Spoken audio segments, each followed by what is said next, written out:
Well, good evening and welcome to the Charter Reform Forum hosted by Southeast Uplift Neighborhood Coalition. Thanks so much for being here tonight to learn more about this ballot measure coming before Portland voters in just a few weeks. My name is Nancy Champlin and I'm the Executive Director here at Southeast Uplift. We're a nonprofit organization that has been collaborating with the Southeast Portland community to build informed, inclusive, and participatory neighborhoods that support our social and ecological well-being since 1968. We also joyfully support Northeast neighborhoods that are south of I-84. Before we dive in, I just want to cover a few housekeeping items. We have an hour together this evening. First, we will hear from a proponent and then an opponent of the measure. They'll each have 15 minutes to present their best arguments to you. We will also have with us this evening an expert on ranked choice voting that will be available as needed to help us understand the technical aspects of the voting portion of the proposed measure. And finally, we'll open things up to audience questions. You can submit a question at any time during the presentations by selecting the Q&A button at the bottom of your screen. We have asked our panelists to keep their responses to no more than 2 minutes so that we can get through as many of your questions as possible. And lastly, just a reminder that this coming Tuesday, October 18th, is the deadline to register to vote if you haven't already, or if you need to change your party affiliation or update your mailing address. So if passed, this ballot measure would make 3 changes to our city government. 1, it would allow voters to rank candidates for city council in order of their preference using ranked choice voting. 2, it would create 4 new geographic districts with 3 city council members elected to represent each district. This would expand city council to 12 members. And 3, it would replace the commission form of government by having city council focus on setting policy and hire a city administrator that would run the day-to-day operations, such as our bureaus, along with the mayor. And now I'm pleased to introduce our panelists. Representing the proponents, we have Becca Uherblau. Becca has more than 25 years of experience working in community and public service, grassroots advocacy, and electoral politics and policy development. She's worked in public service for local and state government, has led community-based nonprofits, and directed statewide ballot measures, local issue, and candidate campaigns. Becca currently works for Multnomah County and has served as the Community Relations Manager for Metro. She's also served as the Executive Director of Our Oregon, leading the organization's work to advance social and economic justice with a focus on ballot measures. Becca serves on the executive committee of the New Oregon Movement and also on the board of the Ballot Initiative Strategy Center Incorporated and Forward Together Action.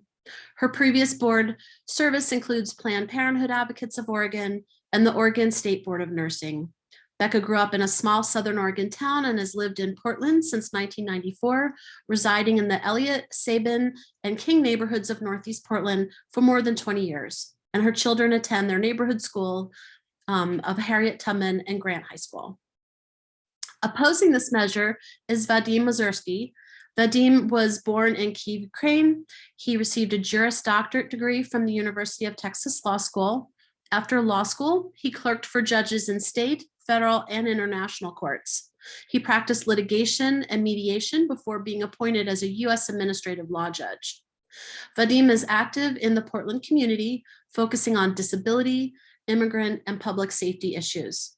He has served numerous city commissions and committees, institutional advisory boards, and in community-based organizations. Vadim is a national union representative for AFL-CIO, IFPTE, Judicial Council 1. He is a former co-chair of the Portland Charter Commission and a director of the Partnership for Common Sense Government. And last but not least, we have Colin Cole, a ranked choice voting expert and policy director at More Equitable Democracy, a nonprofit based in Seattle. More Equitable Democracy helped develop and enforce voting rights acts in states including Washington, New York, Virginia, and here in Oregon with the Oregon Voting Rights Act of 2018. They helped conduct voter education around the implementation of proportional ranked choice voting in East Point, Michigan, where it was adopted as the result of a federal Department of Justice Voting Rights Act lawsuit. And they consult with election administrators and policymakers on the nuances of ranked choice voting policy and implementation. So thank you and welcome to all of you.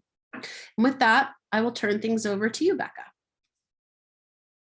Thank you so much. And for those of you like myself who are visual learners, I do have a slide deck. And so if Alex, you could put that up.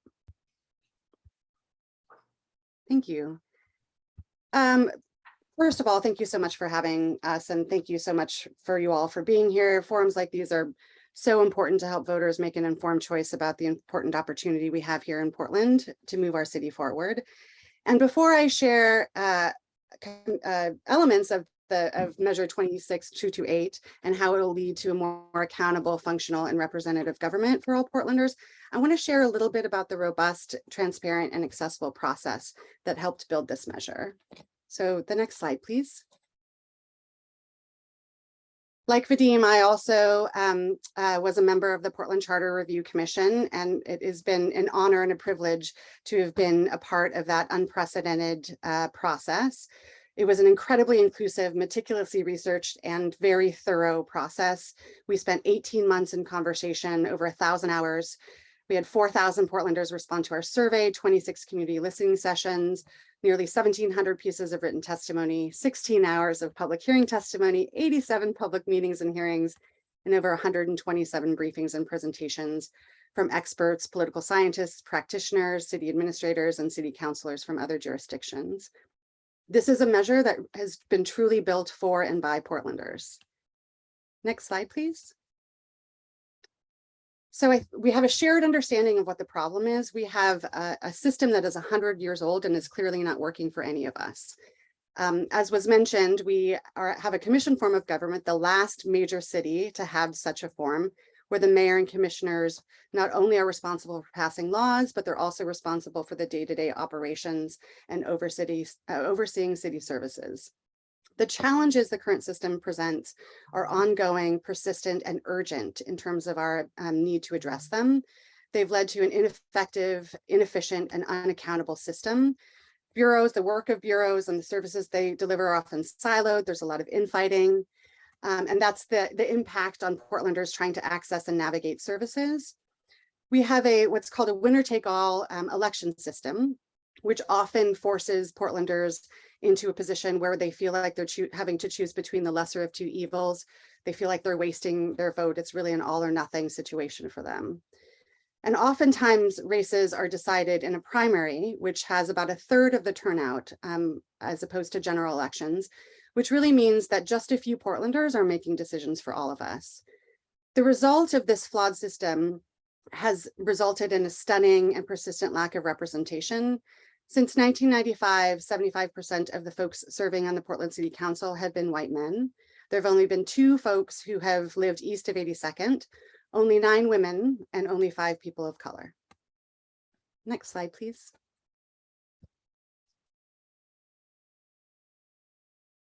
As Nancy mentioned, there are 3 interdependent components of the measure that need to work together to accomplish the goals of a more accountable, more efficient, functional, and representative government.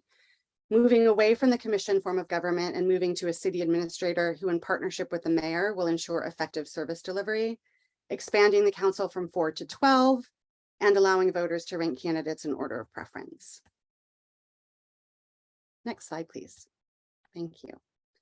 A little bit more about each component. In terms of the role of the mayor and the city administrator, the mayor is ultimately responsible for service delivery. They propose a budget, they can introduce legislation, they nominate and supervise the city administrator. They also have a tie-breaking vote on council to avoid gridlock. The mayor will have full authority as the chief executive. The expanded council would become a legislative body. They'll have more time and capacity to build relationships with community, to help develop policy, and more capacity to help constituents navigate and access city services. The city administrator will manage bureaus and oversee city services. All of this will lead to a more efficient, effective, and accountable form of government. I do want to mention one of the many conversations, months-long conversations we had and heard from all Portlanders, regardless of where they felt on the policy, is the importance of balancing power between the mayor and the council. They did not want to concentrate too much power in either a mayor or a city council. So you'll see components of the policy that achieve that balance. For example, was mentioned that the mayor will choose who the city administrator is, but that person has to be confirmed by a majority vote on council. This was really to address any potential corruption. It was like the anti-corruption provision in the measure. Another key component of ensuring a balance of power is the mayor has a tiebreaker vote, but no veto. And that's not unusual. In fact, in about 41% of the 100 of the most populous cities in the US, they do not have a mayoral veto. And that was very important for Portlanders in terms of the balance of power. And Portlanders did not support a veto. Next slide, please. As was mentioned, the measure creates 4 geographic districts. Those districts will be drawn by an independent districting commission that all Portlanders can have access to, engage in, and apply to serve on. Within those 4 districts, they will have 3 city councilors representing each district. What this means is that for the first time in the history of our city, every neighborhood will have guaranteed representation on council. And combining a 3-member district with ranked choice voting results in a proportional representation system, which is the most used in the democratic world, including in multiple jurisdictions here in the US. And it's just based on this premise that everyone deserves fair representation. What this will mean is it gives more voice to communities and Portlanders who have been historically left out. When council members represent a specific geographic area instead of the whole city as they do now, people living within their district will know who to contact for help and can hold their elected officials accountable. Portlanders will have more than one representative from their district to champion their causes, whether it's climate action or small business support, affordable housing, or tenant rights. And Portlanders will have multiple pathways to build relationships and help get the help they need to navigate and access city services. Next slide, please. Key to the success of the system is ranked choice voting. And the good news is in other cities that have adopted ranked choice voting, they have seen more diverse and first-time candidates run for office, and the city councils are more reflective of the people they represent. For the voter, it's really straightforward. They get to rank candidates in order of preference. And again, has helped elect more women, young people, non-incumbents, small business owners, and candidates of color. In fact, just recently, Alaska uses ranked choice voting for their congressional elections, and for the first time ever, Alaska is sending an Alaskan native to Congress. When voters use ranked choice voting, they're not just happier with the outcome, they feel better represented, they have a connection, whether it's a geographic connection to a neighbor or an ideological connection to an issue they care about. They actually enjoy the act of casting a ballot more. And this is one of the goals of the Charter Commission, was ensuring a fully participatory democracy. And so the fact that this measure creates a system where folks will actually want to engage and vote more than they do now and enjoy that process is a huge benefit for Portlanders. Voters really like the ability to rank candidates in order of preference, rather than, again, as I mentioned before, having to choose between the lesser of 2 evils and kind of hold their nose. And they also like the fact, another really interesting thing about ranked choice voting is it leads to campaigns that are more focused on civil discourse and talk about the real issues, rather than nasty and negative campaigns where really the only thing you learn about a candidate is either how scandalous or how ruthless they are. Where really from the very beginning, you get to know a candidate and where they stand on the issues so you can make an informed choice on the ballot. Next slide, please. So to quickly recap, the measure creates a more functional city that works for everyone. It will lead to more voice and more choice for voters. It creates more accountability and reflective representation. Next slide, please. And I don't want you to just take my word for it. We have more than 50 trusted organizations representing tens of thousands of Portlanders from all across the city. So if you want to know why folks are voting yes, contact the ACLU or the League of Women Voters or the Oregon Food Bank, Business for a Better Portland, the City Club, Portland Association Teachers, the Latino Network, Basic Rights Oregon, Coalition for Communities of Color. Please go to your trusted organizations if you want to learn more and why they are supporting. And if you want to learn more about the measure in general, please visit portlandunitedforchange.com. The last thing I would add is really the folks who have joined the Yes campaign, we all are united around ensuring a more effective, accountable, and representative form of government. And this is our shot. This is our once in a generation opportunity to join together and build and become the city that we all need and deserve. A city that's able to tackle and solve problems together effectively, a city where we all feel heard and represented, a city we can all see ourselves in, and a city that truly works for all of us. Thanks so much, Becca. And before we turn it over to you to Vadim, I just wanted to point out, folks, if anybody has a question, you can at any point put it in the Q&A. If you can't see the Q&A button on your screen, you may want to expand your screen or tap the 3 dots where it says more, and you'll see a menu comes up and the Q&A button is there. So over to you, Vadim. Well, thank you very much. I concur with a lot of what's been said. People wanted accountability. They wanted a more responsive city government. They wanted a more equitable city government. Unfortunately, I think in some very important aspects, a lot of people disagree that the current proposal allows for that. You know, Portland right now is going through some very difficult times. We have over 7 years of a housing emergency. We have a homelessness crisis. That's been ongoing and getting worse every year. We have a drug addiction and mental health crisis in our streets, gun violence crisis with shootings up 243% in 3 years, and generally a rise in crime. And a lot of people came to our charter commission meetings and they said, you know, they blamed our city government on it. They said, you know, either the commission form of government or the people we elected into office we're not responding to these crises. And I agree with them. I think we've done a bad job as a city responding to these crises. And I do think I concur with the need for a city manager. And that's something I was on the government committee as well as the elections committee. And I thought city manager would be an improvement to what we have right now, where commissioners are in charge of different bureaus and some of them not doing a very effective job. What we do disagree on, and I think this is the crux of why I'm here, is this very unique form of electing people into office where Portland would be divided into 4 districts, each district the size of Salem or Eugene. And from those districts, you'd elect 3 individuals using single transferable vote. So Becca pointed out that Alaska is using ranked choice voting. There's about 40 different jurisdictions that use ranked choice voting, but there's none that use this combination of multi-member districts with single transferable vote, which is a very unique form of ranked choice voting. Alaska doesn't use it. New York City doesn't use it. They have ranked choice voting where someone gets 50% plus 1 vote at the end of the day.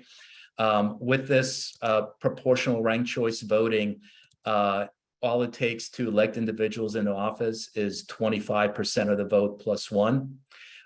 And so I'll get a little bit more into that, but it's a very unique form. And I think it will actually prevent us from getting accountability and actually result in more dysfunction. We're basically moving from a government that no one uses anymore, this commission form of government, to an election system that is not being used in this format anywhere in the United States. And that's not the thing that Portlanders have been asking for. You know, Becca rightfully said there were 4,022 responses, 26 listening sessions, 580 participants, 658 public comments, 16 hours of public testimony.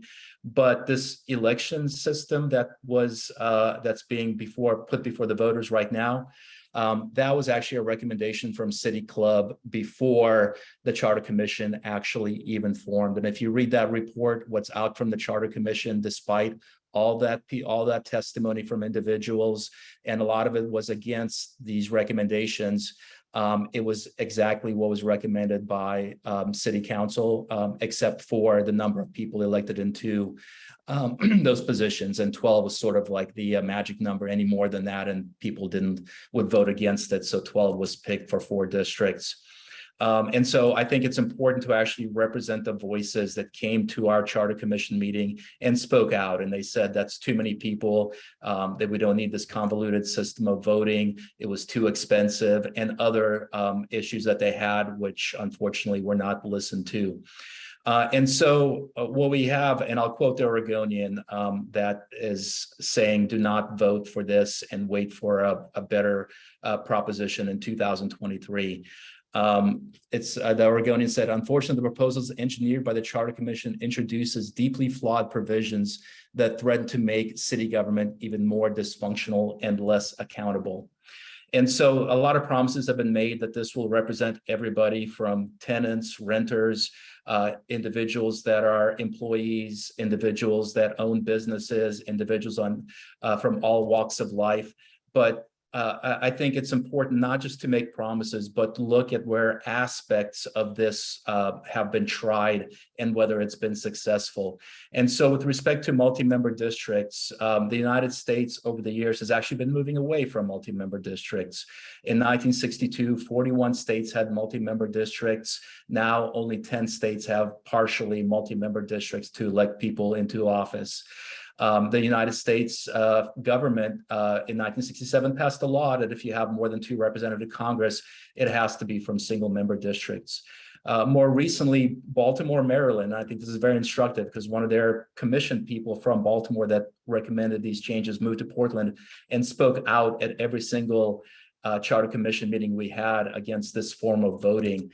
So in 2002, Baltimore went from multi-member districts where there were 3 representatives for each district to single member districts. And they voted for that by 66% to 34%. And if you look at why they voted that way, and in a previous Oregonian article, they actually examined it. When you have 3 representatives, and this is a quote from their Oregonian, it was problematic.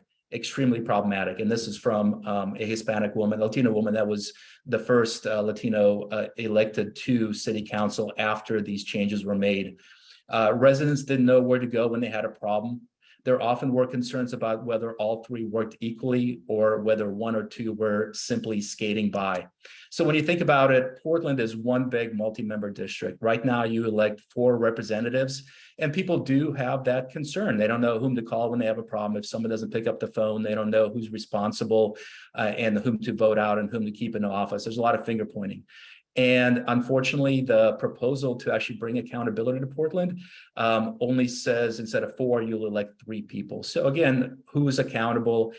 Who do you know? How do you know who's doing a good job and who's doing a bad job, and whom to vote into office and vote out of office if they're not representing your district? And so I think the proposal that Mingus Maps has put out, and I'll get into that a little bit in the future, but where you have single member districts where the neighborhoods in the Southeast Uplift will be one of 7 districts, and you'll be able to vote 1 individual into office. Once again, you'll have a choice of ranked choice voting for that as well. And that 1 individual, if they're doing a good job for you, keep them in office. If they're picking up the phone, answering your call and responding and representing your community, keep them in office. If that 1 individual is doing a bad job, vote them out and put somebody else in. And I think that's the accountability people were looking for. And, people were looking for districts, but unfortunately, this combination of single transferable vote with multi-member districts is just not democratic. First of all, it's one big package, so you can't choose between the different options, unlike Mingus Maps proposal, Commissioner Maps proposal, where you can choose between those options. But that 25% plus 1 threshold to elect individuals into office, which is all it takes under this system, produces several negative outcomes. One, and the Oregonian kind of covered this, but this has been our talking point, is you can get extremist or unqualified individuals into office. So when you look at, say, Dan Ryan's election recently, he got 55% of the vote. The next candidate got about half that much. The third candidate got about 1/7 as much. And there's a lot of belief that some of these candidates were not qualified to be, especially an individual that might have only gotten 1/7 to actually hold an office where you're determining the future of the city. Under this new proposal, all 3 of those individuals would be in office. And on top of that, every single incumbent that's lost an election in Portland gets about 30 to 40% of the vote. So whatever you think of Chloe Daly or Novick or any of those individuals, under this system where you only need 25% plus 1, those individuals would still be in office. This is basically an unemployment insurance policy for elected officials. And then you also have a problem of exhausted ballots. And so when you're ranking a lot of individuals, Right now, for each office, you have about 10 or 20 people run. When you have districts and 3 races in each district, you might have 30 people run for office. In Seattle, we saw when they went to districts, more people ran because it was a little bit easier to run. So you're going to be ranking 1 through 30 individuals. And if you don't rank all individuals, you have to educate yourself on the background of all those people. Then you have exhausted ballots and your vote does not count.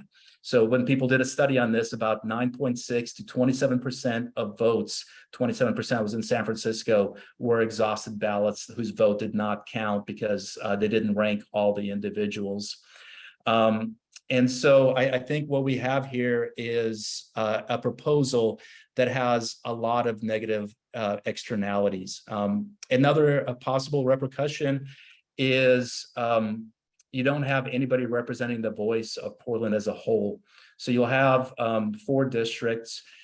Each of the maps I've seen, and there was an organization that proposed several maps for us. The West is 1 district, but the West is not big enough to be a district in itself. So it'll have to include some parts of the East Side, Southeast, Central East Side, or Northeast. So, if we have any representatives here or people who live in Kearns or Buckman or Hosford Abernathy or Brooklyn or Selwood Moreland, when this is all said and done, you could be part of West Portland when it comes to voting. And there's no representation of the city as a whole.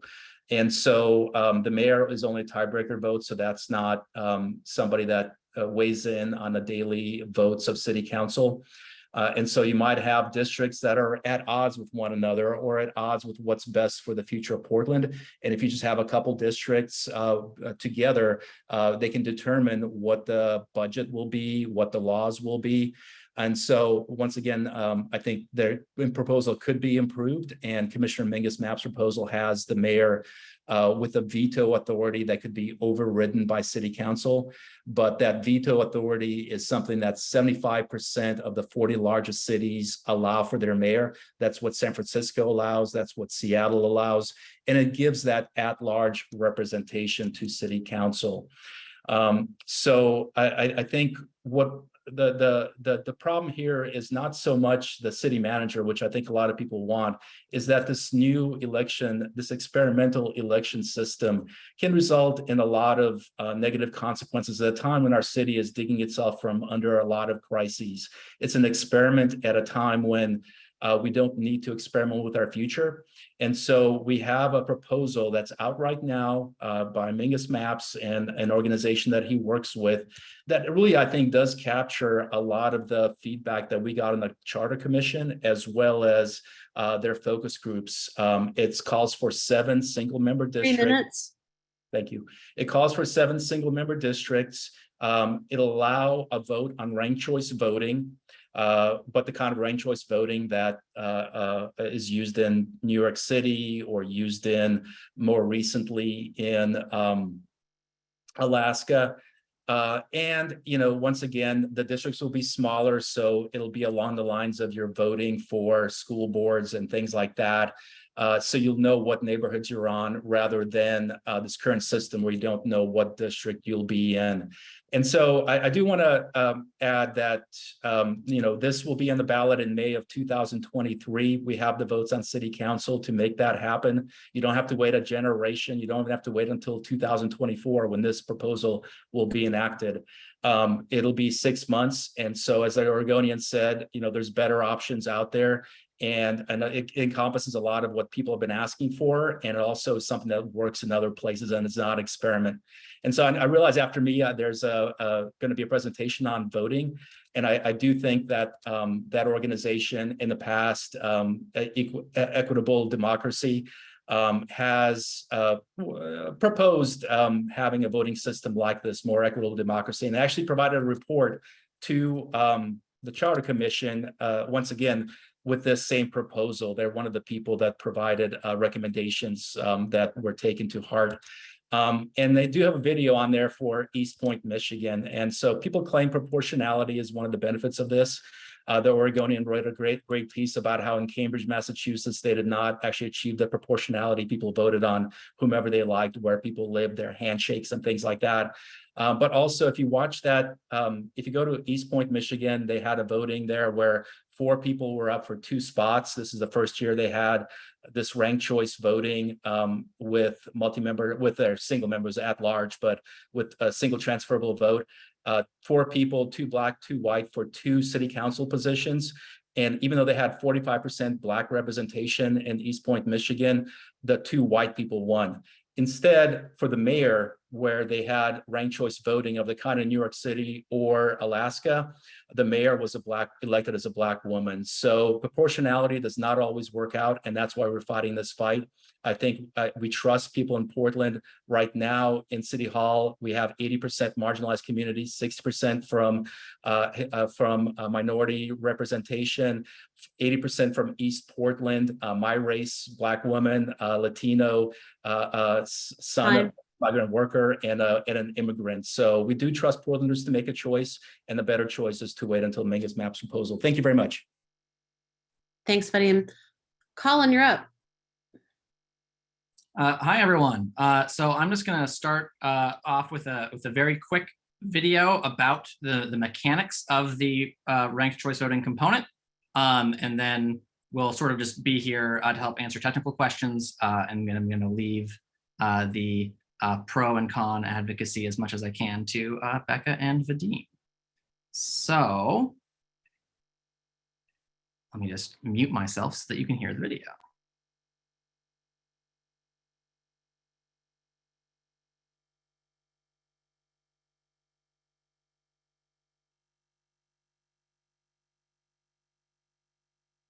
You know what the problem is. Communities across the country feel like their elected officials don't have their best interests at heart. Voters may feel like their vote doesn't matter, or worse, they're disillusioned because our elected officials don't actually represent us. But guess what? Changing the way we elect our public officials can be a game changer. When you make the rules of the game more fair, you get better results. This game changer is known as ranked choice voting. Now, I know what you're thinking. You're skeptical. But there's an easy way for all of us to feel more represented by our government. Welcome to Ranked Choice Voting 2.0. We first visited Mr. Perez's classroom when the students were choosing one kind of pizza to enjoy for a party to learn how ranked choice voting works. But what happens if we're able to choose more than one kind of pizza? Or in the real world, what if ranked choice voting were being used for an election where more than one person could be elected for a seat? Let's visit Mr. Perez's classroom again. But instead of only being able to select one kind of pizza for the party, students will get to choose 3 different kinds. Combo! Pepperoni! Ham and pineapple? Veggie! Cheese only! Ranking your vote is as easy as 1, 2, 3. You simply indicate your first choice, the candidate you love, your second choice, the candidate you like, and so on. Ranked choice voting assures that community groups have representation in proportion to their share of the vote. A majority will still elect a majority of the representatives. But RCV ensures that folks who aren't in the majority are also able to have their fair share of representation. So how do we determine who wins and who loses when there are multiple seats to fill? This is determined by the winning threshold, the percentage of votes needed for a candidate to be elected. When electing one winner, a candidate needs to earn more than half of the vote, 50% plus 1, to reach a majority. For 2 winners, it's a third of the vote plus 1 to be elected. And for 3 winners, it's a quarter, 25% plus 1, to be elected. For us to select 3 pizzas, each selection will need to get more than 25% of the vote. And the votes are in. Pepperoni pizza was overwhelmingly chosen with 39% of the vote, over the required 25% threshold. If a voter's first choice candidate is elected and has a surplus of votes that they needed to win, that voter has a portion of their vote count for the next person ranked on their ballot. So each voter who had pepperoni as their first choice would have a portion of that vote go to their second choice. 18 of pepperoni voters ranked cheese pizzas at their second choice. So when a portion of those votes go to cheese, it pushes cheese over the threshold and is selected. Now we need to find our third winner. Since no other candidate has reached the threshold, we eliminate the candidate with the fewest votes. Voters who selected combo have their vote instantly go to their next choice. Now, veggie pizza is over the threshold, and we have chosen all 3 pizzas. We have our winners: pepperoni, cheese, and veggie pizza. Ranked choice voting is like this classroom's pizza party. It allows you to vote your conscience without having to worry about wasting your vote or losing your voice, giving voters more choice and more power. Ranked choice voting has been tried and tested. Grassroots-led initiatives to introduce RCV have popped up all across the country. We know this process works, and we know how it can benefit voters and the community at large. No matter how you slice it, RCV is a reform that makes sense. To learn more, visit www.wearedemocracyrising.org. Thank you, Colin. So now we're going to move into the Q&A portion of the meeting. If you haven't yet put a question in the chat, feel free to do that. We had some folks that submitted upon registering. So we're going to start with Vadim and then Becca on this one. Not so fast. So first question is, tell us about who's supporting your campaigns. Who are your top funders? And who do you have among your endorsements? We'll start with you, Vadim, and then we'll go to you, Becca. Yeah, thank you. That's an excellent question. So I actually have not looked at our endorsements recently. The most recent is, of course, the Oregonian, but please visit commonsensegov.pdx.com. That does have our supporters and endorsements. A lot of them are former elected officials, such as Amanda Fritz, Mike Lindbergh, people who have served in various aspects of our government. So Jim Francesconi, people who have experience actually being in City Hall and other forms of our Oregonian government. Our top money is, we're being outraised about 4-1 by the pro side. And, we have small contributions. We have, I think our highest is $10,000. The other side has 80% of the contributions from 6 organizations and rich individuals. That's in the Oregonian as well. This is something that Fair Vote is trying to pass here in Oregon, which is a national ranked choice voting group. All our contributions are from people who live in Portland. And I think that's key. We really are a grassroots effort. The pro side has raised over $400,000, but again, it's these organizations that are often outside of Portland, outside of Oregon, where we have much smaller contributions. No one's giving us $100,000 as like some of these organizations have. And so, please visit our website and you'll see Lisa Nato, Stephen Kafori, David Knowles, who's a Metro councilor, and also on the Charter Commission right now, Representative Rob Noss. It's a lot of people that have that experience and know that this will not work for our city. Thank you. Thanks, Becca. Sure. I would recommend that folks visit Portland United for Change and click on the endorsement tab. Off the top of my head, Portland Tribune, Portland League of Women Voters, Business for a Better Portland, City Club, NAACP, ACLU, Oregon Food Bank, Central City Concern, Portland Association of Teachers, SEIU, Basic Rights Oregon, Urban League of Portland, LIUNA, Multnomah County Democrats, Common Cause, NAYA, Apano, Next Up, Coalition for Communities of Color, Latino Network, Unite Oregon, Opal, Oregon Futures Lab, Street Trust. The list goes on and on. We have over 50 trusted organizations who have endorsed, and many of these organizations engage actively in the 18 months in helping build this campaign. I do feel like it's an inaccurate representation to say that there wasn't an overwhelming support for all components of this measure during that process. Again, this measure was built for and by Portlanders, and it's reflected in who's supporting us. The other thing, the other component of your question was in terms of our biggest donors. Our biggest donors are all in state. It's ACLU, the Coalition for Communities of Color, and Oregon Ranked Choice Voting. So again, it's inaccurate to paint a picture that this is a nationally funded campaign. The majority of the funding has come from in-state thus far. I also want to say that there have been over $50,000 raised in small donations, from $10, to $200. Folks really trying to do what they can to help pass this measure. And I would just recommend go to the website, check out. You are going to be connected to one of these trusted organizations. We're the only, the Yes side is the only campaign who actually has neighborhood associations who've endorsed: Foster Powell, Mount Scott Arleta, Vernon. I don't believe the No side has a single organization that has endorsed their campaign. Thank you, Becca. So Colin, this question is going to go to you. So most of us are accustomed to winner take all elections where the person is elected between, where one person is elected between two candidates. Under this proposal, Portlanders would elect 3 winners for city council seats in each district. Does being able to win with just 25% of the vote undermine majority rule? That's a great question. Our position is generally that no, it does not, and it's because the way that proportional ranked choice voting works is designed to make sure that you can have both majority rule and proportional representation. So the example in the video was that more people wanted pepperoni than anything else, and so you didn't just discount that extra surplus. So the idea is that if every 1 in 3 voters should have the power to elect 1 of the 3 counselors.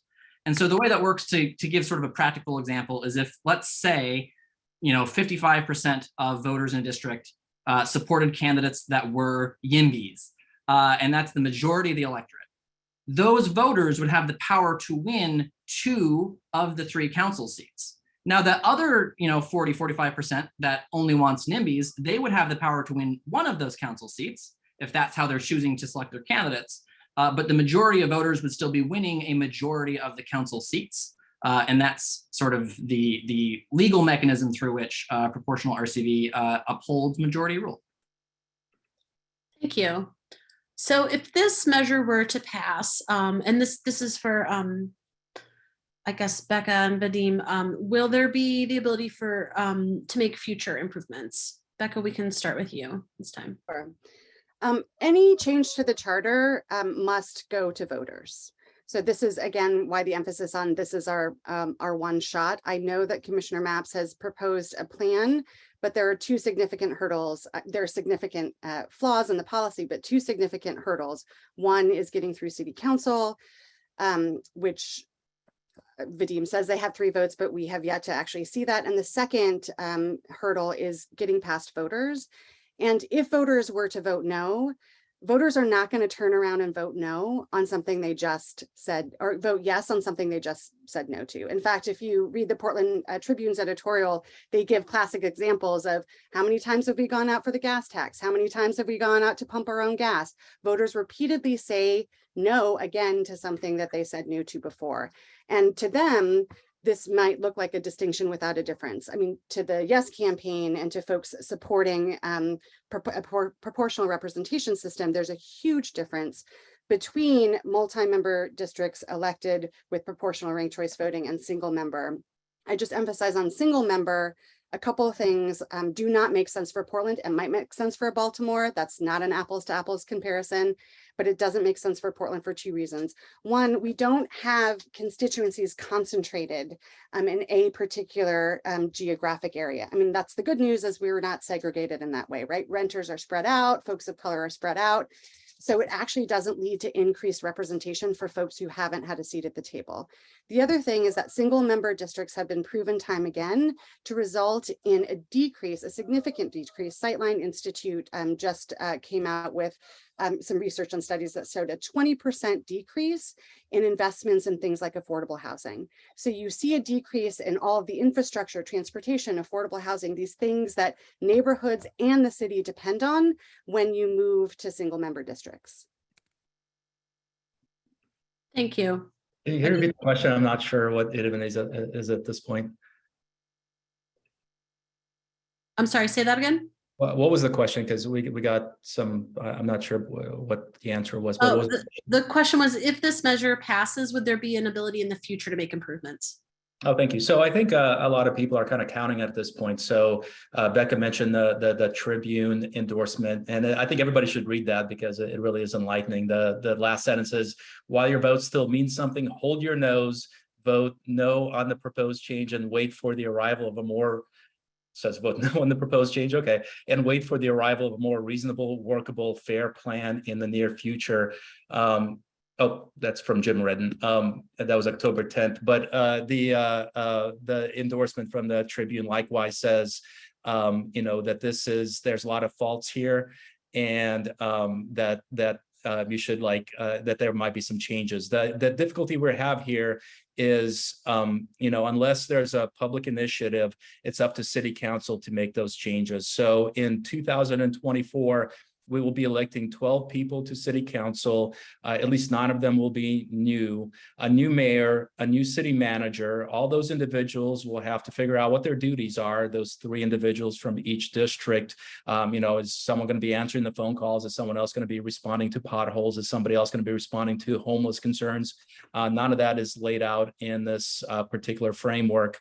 And if things do not work out, then we would expect those same individuals to put themselves out of a job by changing the way that the system works. And it's just not going to happen. So let's get it right. And let's get it right away. And so, yes, we have Dan Ryan who said he's going to vote no on this and vote yes for the proposal of Mingus in May of next year. Obviously, Commissioner Mapps is going to vote for it in May and vote no on this current proposal. We have the mayor that if it does, if it is up to May 2023, we'll vote for that. I believe even in the endorsement interview for Commissioner Joanne Hardesty, she said that if it does not pass, she'll still vote for whatever changes are in the future. So we have those votes.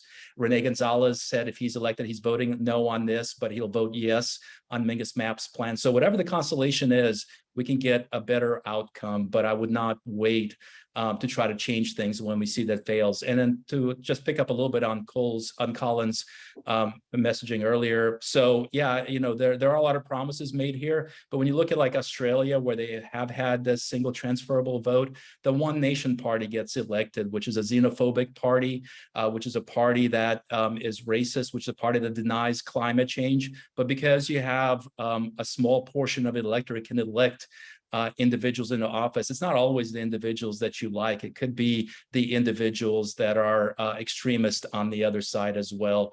So, let's not wait for that to happen in Portland. Let's get it right the first time. Thank you. And this appears to be a question for you, Vadim. Bike Portland appears to be reporting that if you follow the money, the Portland Business Alliance and big money like the Schnitzers are opposing the ballot measure. Can you comment on that? Yeah, we did get a $10,000 contribution from Jordan Schnitzer. I don't think he's part of the Portland Business Alliance or anything, but he is an individual that has contributed a lot to various causes in Portland. But, on the same side, on the proponent side, they've received $50,000 contributions, I believe, from the people that own New Seasons. So we haven't received that kind of money. But there's certainly wealthy individuals that are concerned about the future of Portland. Thanks. And looking at money from a different angle, the proposal's cost has an implementation between 900,000 and many millions. Becca, could you address that range? Yeah, sure, you bet. One, I want to put it into context. 2 things. One, when the budget office did the estimate, they did not assume any cost savings. And inevitably, there's going to be cost savings, if only for efficiency purposes alone, moving away from the commission form of government and into a city manager government. There will be efficiencies. There'll be duplication identified and eliminated. We'll be able to find some cost savings on the service end. There also is potential cost savings on the cost of the council. One of the components of the measure is that it introduces an independent salary commission. Right now, the city council and the mayor essentially set their own salaries. So an independent salary commission made up of HR professionals would come and set the salaries for the council. And their job is changing. They're no longer kind of have executive authority over service delivery and bureaus. And so I imagine that their salaries will change as well. Their staff may also change because, again, they don't have the day-to-day oversight of ensuring service delivery through bureaus. So there was no cost savings assumed. The other thing is, even with that, even if this estimate, which is at most estimate, I want to put it into context. The city of Portland has a $6.8 billion budget. 90% of that is dedicated to specific services and cannot be impacted. This is 0.14% of the city of Portland's total budget. And the cost of doing nothing is significant. I also imagine that there is a cost associated with Commissioner Mapp's plan. Anything that we do moving forward to move away from the commission form of government and increase representation on the council is going to take an investment. And if I can just add a little bit to that. So, the estimates are anywhere from $900,000, which is basically the salaries of 9 new commissioners, or 8 new commissioners. So that's on the very, no office space, no computers, no staffing. And then, but 43.8 million on the high end for 3 years. That doesn't take into account the costs of actually running elections. The city matches funding for people running for office. That's going to be a lot more money. And then when it comes to the part of our budget, so, when you talk about the full budget of the city, which is, buildings, electricity, cars, salaries that cannot be changed, it's pretty small. But this is coming from discretionary budget, which is much, much smaller. And so that money is going to come from somewhere else. And right now, our tax base is shrinking in Portland. So there's going to be a lot of tough decisions over the next couple of years. Businesses are moving away. Property taxes are going to be lowered, especially for downtown, because there's a lot of empty office space. We're going to have a smaller budget in the next few years as we deal with the ramifications of what's happening in Portland right now.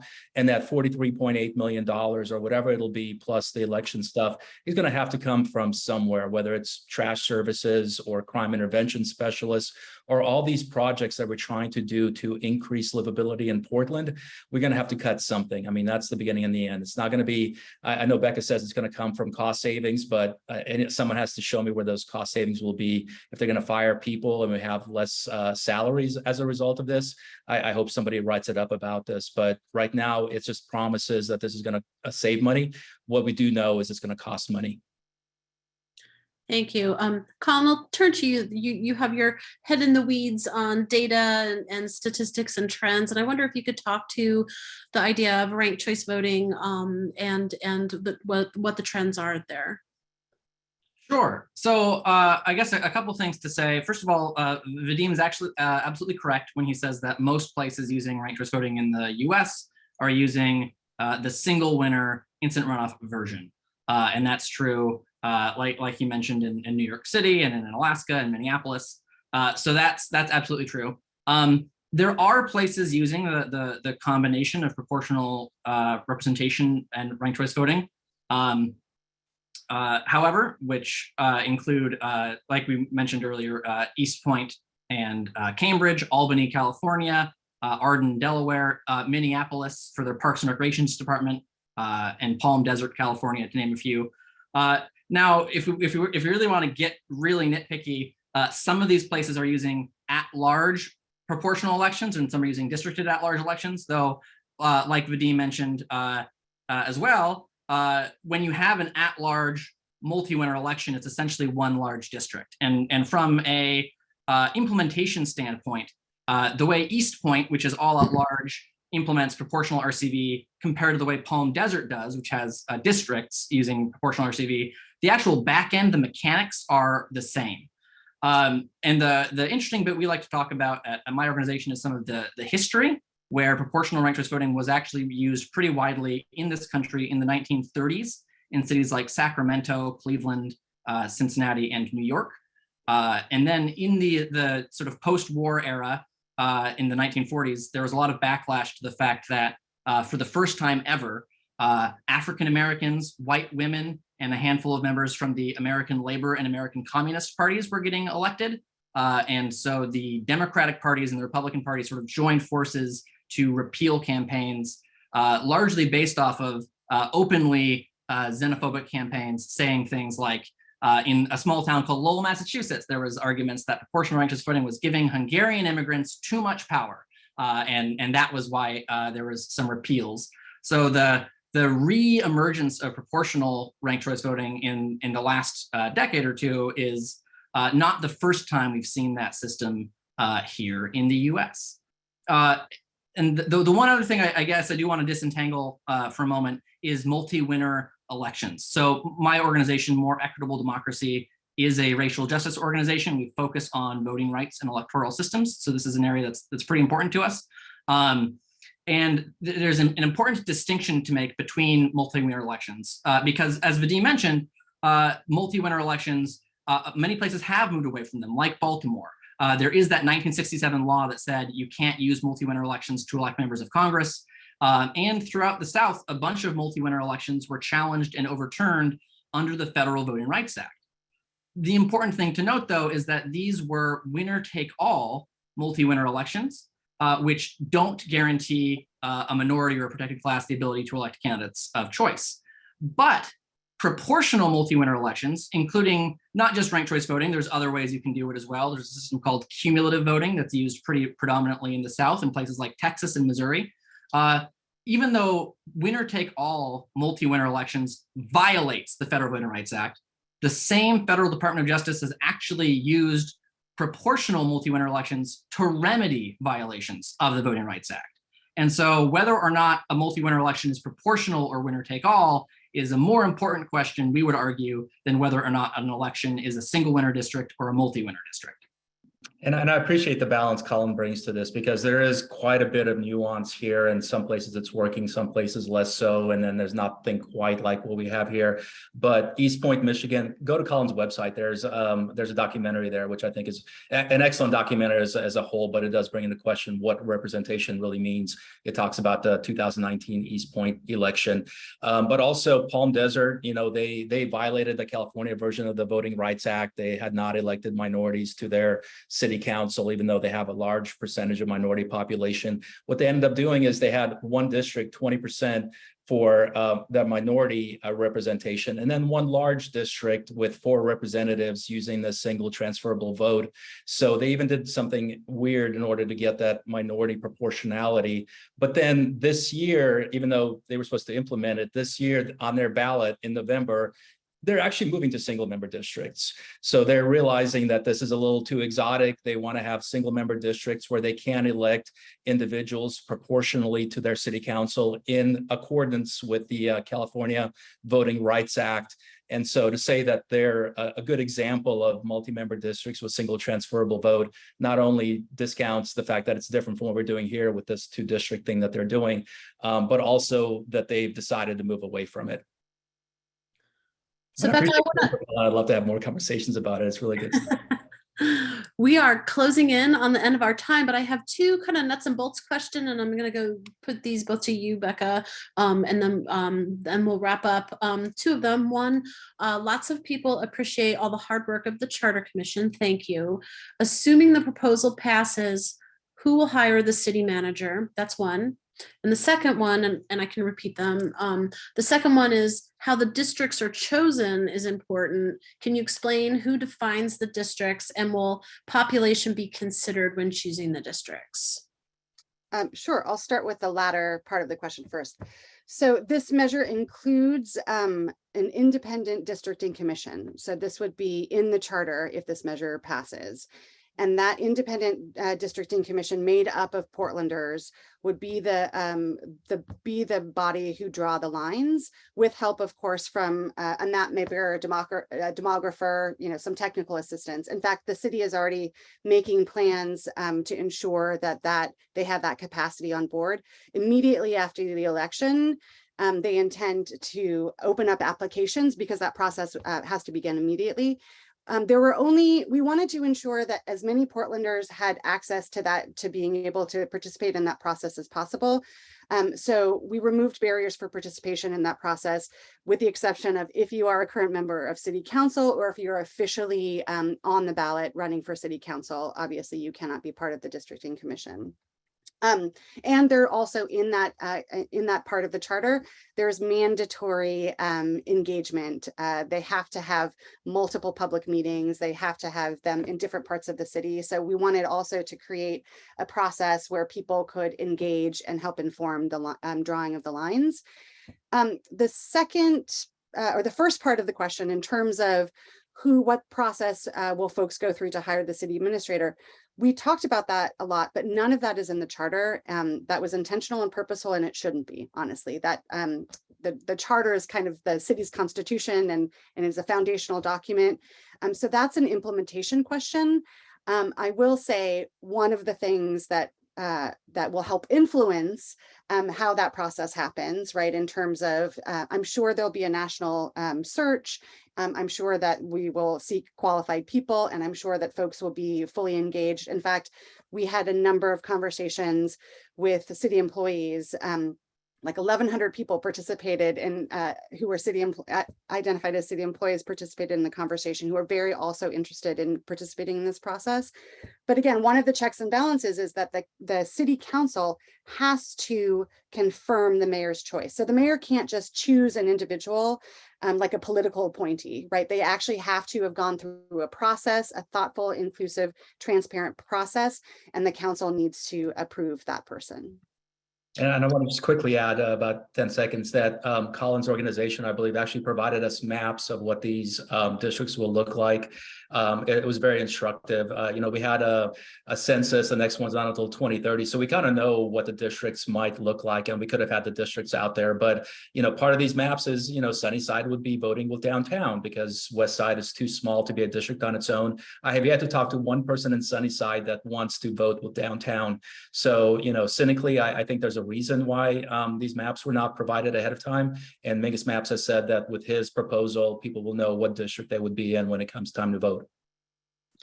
I realized I didn't answer one component of the question in terms of what will inform the drawing of the districts. That is also in the charter. They have to be contiguous. They have to they have to follow existing political and transportation boundaries. They obviously have to be of equal size. So there's a lot of direction in terms of what will inform what the districts look like. Thank you. We're going to leave it there. Becca, Vadim, Colin, thank you so much for your time. All of our guests, thank you so much for spending this last hour with us. Go forth and vote. Thank you so much, everybody, for your time. This is a pretty dry subject, but it's important. Please do your research. I appreciate your time. Thank you for the opportunity. Thank you all so much.